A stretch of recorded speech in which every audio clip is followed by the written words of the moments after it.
15 বছর ধরে যে স্বৈরতান্ত্রিক ব্যবস্থা চালু হয়েছিল তার সূচনা হয়েছিল বিচারপতি খায়রুল হকের নেতৃত্বে দেয়া এই রায়ের মাধ্যমে। বিচারপতি খায়রুল হকের নেতৃত্বে যে রায় হয়েছিল সেটাকে সম্পূর্ণভাবে বাতিল করা হলো। যেহেতু বিচারপতি খায়রুল হকের রায় বাতিল করা হলো, তার ফলে ত্রয়োদশ সংশোধনী যে তত্ত্বাবধায়ক সরকার ব্যবস্থা সেটা সংবিধানে ফিরে আসলো এবং এটা আমি মনে করি আজকের এই রায়টা খুবই ঐতিহাসিক। এটা বাংলাদেশের জন্য ঐতিহাসিক, কারণ বাংলাদেশে গত 15 বছর ধরে যে স্বৈরতান্ত্রিক ব্যবস্থা চালু হয়েছিল তার সূচনা হয়েছিল বিচারপতি খায়রুল হকের নেতৃত্বে দেয়া এই রায়ের মাধ্যমে। এবং এই রায় এত বাজে একটা রায় ছিল, এটা অনেক ধরনের ভুলে পরিপূর্ণ ছিল এবং এটা এমন একটা রায় যার চেয়ে খারাপ রায় আর লেখা সম্ভব নয় বলে আমার মনে হয়। যে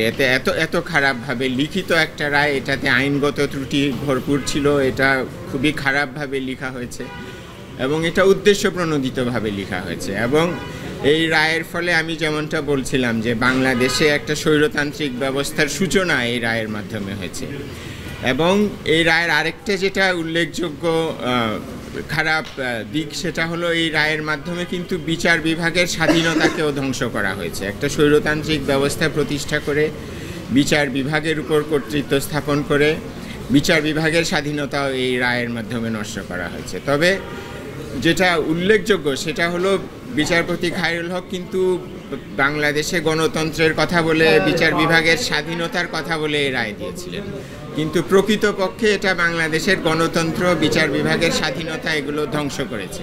আমাদের সুপ্রিম কোর্টের এবং আপিল বিভাগের প্রতি বাংলাদেশের জনগণের আস্থা এবং এই কোর্টের ভাবমূর্তি গভীরভাবে ক্ষতিগ্রস্ত হয়েছিল। এবং আমি মনে করি যে আজকে আপিল বিভাগ একটা সুযোগ পেয়েছেন এই যে ক্ষতিটা বাংলাদেশের করা হয়েছিল সুপ্রিম কোর্টের মাধ্যমে, সেই ক্ষতিটা সংশোধন করার।